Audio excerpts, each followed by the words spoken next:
Hello everyone. हम लोग यहाँ पे पढ़ेंगे आज बिहार बोर्ड वर्ग 7 का प्रश्नावली 10.4। तो हमने प्रश्नावली 10.4 में जो है प्रश्न संख्या 1 से लेकर 4 तक पढ़ लिया था। अब हम यहाँ पे पढ़ेंगे प्रश्न संख्या 5 से। अगर आपने जो है प्रश्न संख्या 1 से लेकर 4 तक नहीं देखा है तो आप जो है प्ले लिस्ट से देख सकते हैं। तो आइए हम शुरू करते हैं। इसका जो प्रश्न संख्या 5 है उसको यहाँ पे हम शुरू करेंगे। जैसे देखिए, आप जैसे क्वेश्चन यहाँ पे देख रहे हैं, यहाँ दिया हुआ है यदि कोई मिश्र धन 5 वर्षों में मूलधन का 5/4 हो जाता है तो ब्याज की दर ज्ञात कीजिए। ठीक है, तो ये अब जो है यहाँ पे इस क्वेश्चन को हम बनाएंगे। सबसे पहले जो जो दिया है उसको हम लिख लेते हैं यहाँ पे। देखिए, सबसे पहले यहाँ पे दिया हुआ समय। देखिए, समय यानी कि समय होता टी बराबर कितना, 5 वर्ष। ठीक है, अब जो कहता है मूलधन का 5/4 हो जाता है। ठीक है, यानी कि मिश्र धन जो मूलधन का 5/4 होता है। तो हम लिखे माना कि, अब जो हमें मूलधन नहीं पता है तो हम क्या करें, मूलधन को जो है मान लेते हैं। जैसे माना कि, ठीक है, मूलधन 100 रुपये है। ठीक है, तब मिश्र धन जो कितना हो जाएगा, मिश्र धन हो जाएगा यानी कि 100 रुपये का 5/4 रुपये। ठीक है, यानी कि 5/4 है मूलधन का, मिश्र धन क्या है, मूलधन का 5/4 है। तो इसको हम काट देंगे तो हो जाएगा 25 से हम इसको काट देंगे तो 25 से इसको गुना हो जाएगा 125 रुपये। अब देखिए, यहाँ जो मूलधन भी हमें पता हो गया, मिश्र धन भी पता है और समय ही पता है। तो सबसे पहले हम क्या करेंगे, जो कि यहाँ पे हम ब्याज को निकाल लेंगे। तो ब्याज निकालने का जो फॉर्मूला होता है, यानी कि ब्याज निकालने का फॉर्मूला हो जाएगा मिश्र धन माइनस में मूलधन। ठीक है, तो मिश्र धन कितना 125 रुपये और मूलधन कितना है 100 रुपये। तो इसको हम घटा दें तो हो जाएगा 25 रुपये। अब जो है हमें निकालना यहाँ पे ब्याज का दर, यानी कि दर आर बराबर SI गुना में 100 बटा में P गुना में T। देखिए SI कितना है 25, यहाँ पे गुना में 100, देखो फार्मूला का 100। यहाँ पे P जो है, यहाँ पे हम कितना माने थे 100 माने थे, यहाँ पे P की जगह हम लिखेंगे 100, फिर गुना में यहाँ जो समय है कितना 5 वर्ष, तो यहाँ लिखेंगे 5। तो 100 से 100 कट जाएगा, 5 से इसको काटेंगे, 5 बार में कट गया, यानी कि ये हो जाएगा कितना 5%। तब यहाँ पे जो है ब्याज का दर कितना हो जाएगा 5%। लिखें अतः क्वेश्चन में दिया हुआ था ब्याज की दर, अतः ब्याज की दर 5% है। ठीक है, तो इस तरह से आप जो है क्वेश्चन नंबर 5 समझ गए होंगे। अब हम देखेंगे यहाँ पे क्वेश्चन नंबर 6 को। तो जैसे कि आप देखिए क्वेश्चन नंबर 6 यहाँ पे दिया हुआ है कितने वर्षों में, तो यहाँ पे हमें समय पूछ रहा है, यानी कितने वर्षों में, तो समय पूछ रहा है। यहाँ पे क्या दिया हुआ 5% वार्षिक ब्याज की दर से। ठीक है, 600 रुपये का मिश्र धन 700 रुपये हो जाता है। यहाँ पे हमें मूलधन भी पता है, मिश्र धन भी पता है। ठीक है, तो हमें यहाँ पे क्या निकालना है, समय निकालना है। तो आइए जो जो चीज़ दिया पहले हम उसको यहाँ पे लिख लेते हैं। जैसे कि यहाँ पे दिया हुआ है ब्याज का दर, यानी कि दर प्रतिशत, दर बराबर कितना दे दिया है, यानी कि आपका दे दिया ये 5%। उसके बाद जो मूलधन यानी कि P बराबर कितना दे दिया है 600 रुपये। ठीक है, उसका जो मिश्र धन यानी कि अमाउंट 700 रुपये। तब हम क्या करेंगे, यहाँ पर सबसे पहले ब्याज निकालेंगे। तो ब्याज निकालने का फॉर्मूला क्या हो जाएगा, यानी कि मिश्र धन में से हम घटा देंगे किसको, मूलधन को। अब देखिए मूलधन कितना, मिश्र धन कितना दिया 700 रुपये, माइनस में मूलधन कितना 600 रुपये, तो इसको घटाएंगे कितना हो जाएगा 100 रुपये। तो अब यहाँ जो है करेंगे क्या, अब जो हमें निकालना है समय, यानी कि समय यानी कि T कितना हो जाएगा SI गुना में 100 और P गुना में R। तो SI कितना 100 और समय भी यहाँ पे 100 पहले से है बटा में, और मूलधन कितना 600 और गुना में दर कितना है 5%। तो 0 से 0 काट दिए, फिर यहाँ पे जो है 5 से कट गया कितना बार में 20 बार में, फिर इसको काटेंगे 2 के बाद से हो जाएगा 10 और हो जाएगा 3। तो समय कितना 10 बटा में 3 वर्ष। तो इसको हम करें 3 पूर्णांक 1 बटा में 3 वर्ष, इसका क्या हो जाएगा समय निकल जाएगा। तो इस तरह से हम देखेंगे जो कि क्वेश्चन नंबर 6 था वो यहाँ पे सॉल्व हो चुका है। अब हम देखें क्वेश्चन नंबर 7 को। तब देखिए जैसे क्वेश्चन नंबर यहाँ पे 7 देख रहे हैं, यानी दिया हुआ कितने समय, तो यहाँ पे हमें समय निकालना है। तो यहाँ पे दिया है 6.1/2% वार्षिक ब्याज की दर से कोई धन दुगना हो जाएगा। ठीक है, यानी कि मूलधन का क्या हो जाएगा दुगना हो जाएगा। तो यहाँ पे जो दिया हुआ है सबसे पहले दर दिया हुआ, लेकिन दर यानी कि R बड़ा कितना 6.1/2%।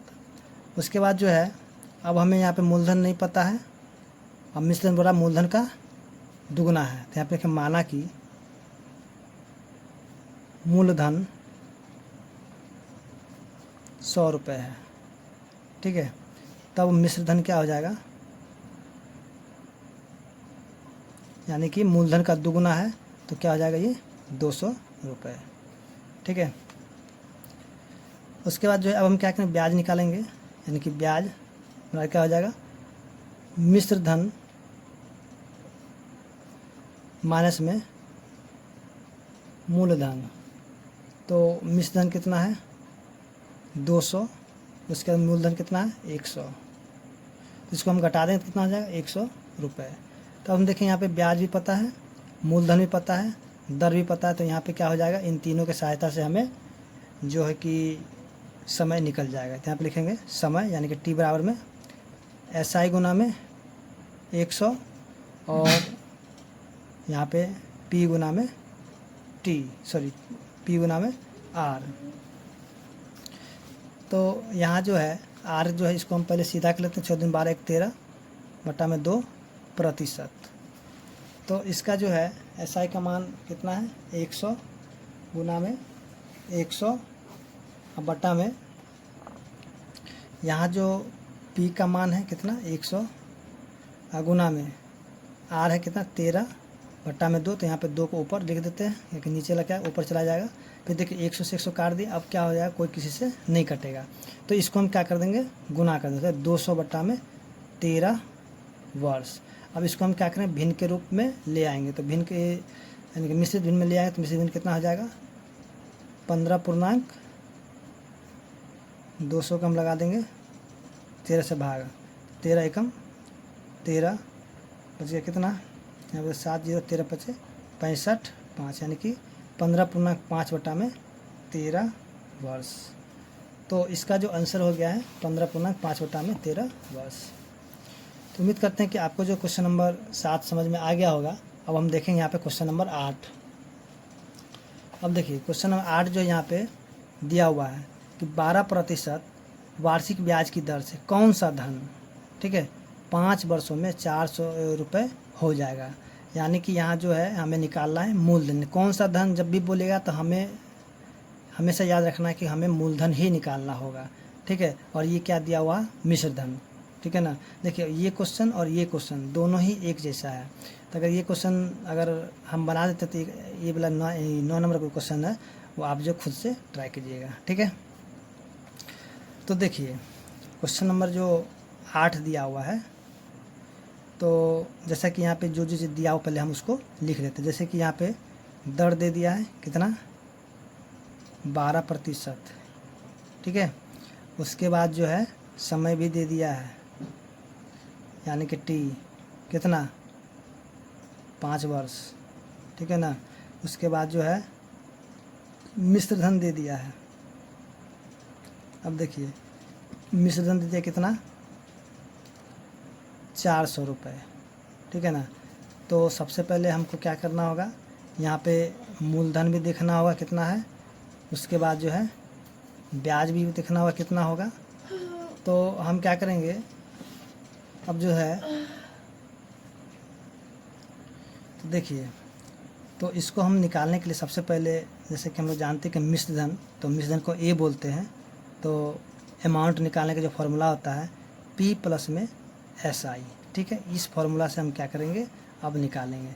तो हमें निकालना है मूलधन, तो हम यहाँ पे लिखें माना कि, ठीक है ना, माना कि मूलधन X रुपया है। कितना है, X रुपया है, ठीक है ना। तो अब जो है हम क्या करेंगे, यहाँ जो हमें दिया हुआ है मिश्र धन दिया हुआ है, तो इस फॉर्मूला का हम लिख लेंगे P प्लस में SI, यानी कि यहाँ पे प्रश्न से अगर चलते हैं यहाँ पे, तो P प्लस में SI बराबर में A। तो A क्या है, मिश्र धन, P हो गया मूलधन और SI क्या हो गया, ब्याज, ठीक है। अब देखिए, अब हम मूलधन को हम क्या मान ले, X, तो X मान लेते हैं इसको, यानी कि X प्लस में, और SI का जो फॉर्मूला होता है, सॉरी इसको पहले हम P ही रहने देते हैं, P गुना में उसका, इसका फॉर्मूला वाला P गुना में R गुना में T और बट्टा में 100, यानी कि SI का जो निकालने का फॉर्मूला होता है, इसका हम यहाँ पे फॉर्मूला ही लिख दिए।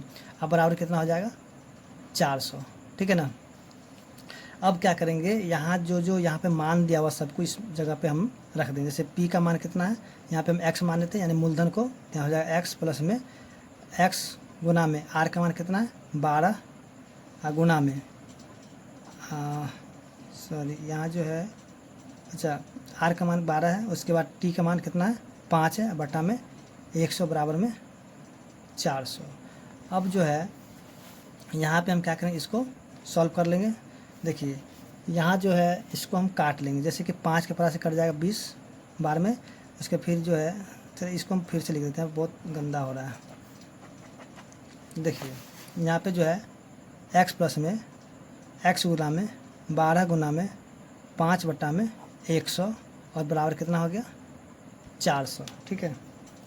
तो देखिए अब इसको हम काट लेंगे, जैसे इसको हम काटेंगे 5 के बराबर है, तो ये हो जाएगा 20 पंचे 100, फिर इसको हम काटेंगे 4 करते, 4 तिया 12, 4 पचे 20, तो यहाँ बच गया x प्लस में 3 बट्टा में 5x बराबर में 400। अब यहाँ पे क्या करेंगे, भिन्न का जोड़ कर लेंगे, ठीक है। तो यहाँ पे कुछ नहीं तो एक है, तो इन दोनों का एलसीएम ले लेते, कितना आ जाएगा 5, और ये हो जाएगा 5x प्लस में 3x बराबर में 400, तो 5 और 3 8x बट्टा में 5 बराबर में 400, तो x कितना हो जाएगा 400 गुना में 5 बट्टा में 8, तो 8 से इसको काटेंगे तो हो जाएगा 50, तो x का मान कितना निकल गया 250। तो यहाँ की x को हम क्या माने थे, मूलधन माने थे, तो मूलधन कितना निकल गया 250 रुपये। तो यहाँ पे हम लिखेंगे 250 रुपये। तो यहाँ लिखे अतः मूलधन 250 रुपये होगा, ठीक है, समझ गए होंगे।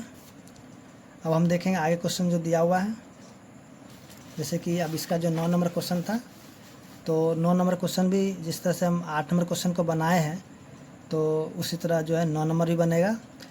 तो आइए हम जो इसको भी बना लेते हैं। आप क्या कीजिए, पहले जो इसको बना के फिर से इसको लिख लीजिएगा, ठीक है।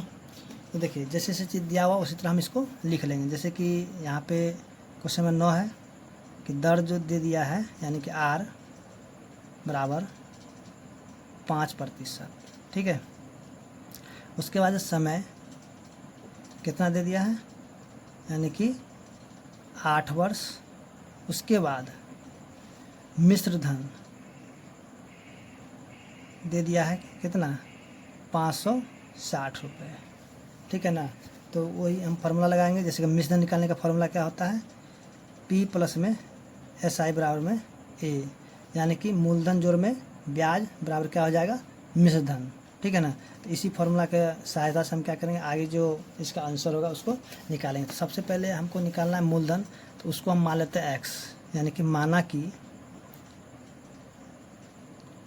मूलधन x रुपये है, ठीक है। तब यहाँ पे प्रश्न से अब हम क्या करें, इसको जो है यहाँ पे लिख देंगे जैसे कि दिया हुआ है, यानी कि P प्लस में SI बराबर में A, ठीक है ना। तो पी का मान यहाँ पे सबसे पहले फॉर्मूला था पी प्लस में, और एस आई निकालने का फॉर्मूला क्या होता है, पी गुना में आर गुना में टी बटा में 100 बराबर में। अब जो है मिश्रण कितना दे दे 560 रुपये। ठीक है, तो अब देखिए पी को हम क्या माने थे एक्स, तो यहाँ लिखेंगे एक्स प्लस में, फिर पी की जगह में लिखेंगे एक्स गुना में आर की जगह में लिखेंगे 5 गुना में टी की जगह में लिखेंगे 8 और बटा में 100 बराबर में 560। तो इसको हम काट लेंगे, यानी कि 4 के पास कटेगा, 4 दूनी 8 और ये हो जाएगा 25 चौके 100, फिर 5 से कटेंगे 25 25, तो यहाँ बच क्या गया एक्स प्लस में 2 बट्टा में 5 एक्स बराबर में 560। ठीक है ना। अब यहाँ पे क्या करें, भिन्न का जोड़ की तरह कर लेंगे, यानी कि यहाँ कुछ नहीं तो 1 है, तो दोनों का एलसीएम लेंगे कितना आ जाए 5, या 5 एक्स प्लस में 2 एक्स बराबर में 560, तो ये हो जाएगा 7 एक्स बट्टा में 5 बराबर में 560। एक्स कितना है 560 गुना में 5 बट्टा में 7, इसको काट दें कितना आ जाएगा 80, तो एक्स कितना आ जाएगा 8 पंचे 40 यानी कि 400 रुपये। लेकिन अतः मूलधन कितना हो जाएगा 400 रुपये होगा। ठीक है, तो इस तरह से हम देखेंगे जो क्वेश्चन नंबर 9 था वो भी सॉल्व हो चुका है। अब हम देखेंगे यहाँ पे क्वेश्चन नंबर 10। तो देखिए यहाँ पे क्वेश्चन नंबर 10 में जो दिया हुआ है, कितने धन का 6% वार्षिक ब्याज की दर से 2.5 वर्ष में वही ब्याज होगा जो 400 रुपये का 5% वार्षिक ब्याज की दर से 3 वर्षों में होगा। तो कहने होता है इनका जो ब्याज है और इनका ब्याज दोनों का समान है, तब जो है हमें जो है क्या निकालना होगा, जो पहला जो मूलधन था, ठीक है, तो वो कितना होगा, यानी कि यहाँ जो मूलधन है वो नहीं दिया हुआ है, लेकिन इन दोनों का ब्याज है यानी कि समान समान है। ठीक है ना। तो आइए जो इसको हम सॉल्व करते हैं। जैसे क्वेश्चन नंबर 10 में देखिए, अब जो यहाँ पे जो चीज़ दिया हुआ सबसे पहले इसको हम लिख लेते हैं। देखिए अब यहाँ पे हम क्या करेंगे, सभी को लिख लेंगे। जैसे कि यहाँ पे R1 एक ठो यहाँ पे क्योंकि 2 ठो दर दिया तो यहाँ पे 2 बार लिखना होगा, तो यहाँ पे लिखें R1, तो R1 हो रहेगा 6%। उसके बाद T1 यानी कि एक ठो समय एक ठो यहाँ पे हो गया 2.5। तो यहाँ पे जो है P1 हमें नहीं दिया था, P1 बराबर क्या होगा। ठीक है, उसके बाद फिर इधर में देखेंगे। अब जो है R2, तो R2 कितना दे दिया है, यानी कि दर 5%, यहाँ पर जाएगा 5%। उसके बाद T2, तो T2 कितना दे दिया है 3 वर्ष, यहाँ लिखेंगे 3 वर्ष। ठीक है, उसके बाद यहाँ पे P2 यानी कि प्रिंसिपल, दूसरा प्रिंसिपल कितना दे दिया है 400 रुपये। ठीक है ना। अब जो है यहाँ पे लिखेंगे माना कि, क्योंकि हमको इसका मूलधन निकालना है और इन दोनों का ब्याज क्या है आपस में समान है, तो यहाँ पे लिखें माना कि मूलधन P1 है, P1 है। ठीक है, अब जो है इसका फॉर्मूला यानी ब्याज निकालने का इसका फॉर्मूला और ब्याज निकालने का इसका फॉर्मूला है, तो इसका फॉर्मूला क्या हो जाएगा, यानी कि SI1 बराबर में SI2। ठीक है, यानी पहला ब्याज और दूसरा ब्याज दोनों क्या है आपस में समान है। तो देखिए अब जो पहला ब्याज का हम फॉर्मूला लगाएंगे, यानी कि P1 गुना में R1 गुना में T1 और बटा में 100 बराबर में। अब जो है यहाँ पे लिखेंगे P2 गुना में R2 गुना में T2 बटा में 100। अब देखिए 100 से 100 तक कैंसिल हो गया, यानी कि कट गया। तो अब देखिए P1 का मान कितना देता, P1 का मान नहीं देता, P1 को हम उसी प्रकार छोड़ देंगे। गुना में R1 कितना है 6%, लिखें 6 गुना में T1 कितना है 2.5, तो लिखें 2.5 बराबर P2 कितना है 400 गुना में R2 कितना है, R2 है 5, उसके बाद T2 कितना है 3, तो लिखें 3। अब हमें निकालना P1, तो लिखें P1 बराबर में ये हो जाएगा 400 गुना में 5 गुना में 3 अब बट्टा में ये क्या आ जाएगा नीचे आ जाएगा 6 गुना में 2.5। अब देखिए इसका जो पॉइंट उड़ा देंगे ऊपर में क्या हो जाएगा 10 चला जाएगा। अब काटेंगे 3 दूनी 6, 2 से काटेंगे 5, 5 से काटेंगे कितना आ जाएगा 5, फिर 5 से काटेंगे 5, अब कितना बच गया 400, यानी कि यहाँ निकल गया है P1 बराबर में 400। तो लिखेंगे अतः मूलधन कितना है, अतः मूलधन 400 रुपये होगा, यानी कि इनका ब्याज और मूलधन दोनों ही बराबर, यानी कि ब्याज जितना इसका ब्याज है उतना इसका भी ब्याज होगा, जितना इसका मूलधन उतना मूलधन इसका होगा। सिर्फ यहाँ पे यानी कि जो इसका दर है वो अलग है और समय भी अलग है। ठीक है, तो उम्मीद करते हैं कि आपको जो है क्वेश्चन नंबर 10 समझ में आ गया होगा।